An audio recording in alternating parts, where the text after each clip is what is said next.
haddii la idhaho dalbo waa lagu siinayaa waxa aad adduunka ugu jeceshahay, waxaan dalban lahaa inaan adiga kula kulmo 1 daqiiqo xitaa Allah ha ka dhigee.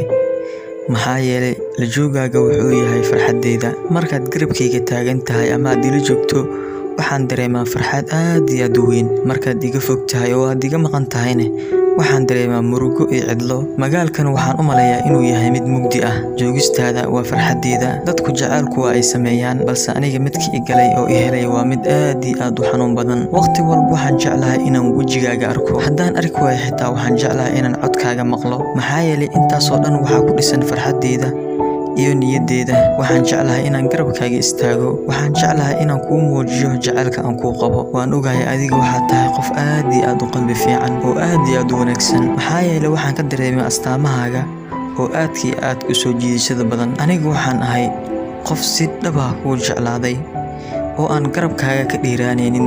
waana waa adiga inaad igu caawin doonto la joogaaga iyo dhoola cadeyntaada. waxaan jeclahay inaan farxad ku siiyo, inaan inta nolosheeda ka dhiman aan agtaada joogo. waa sidaas si la mid ah inaad adiguna jeceshahay.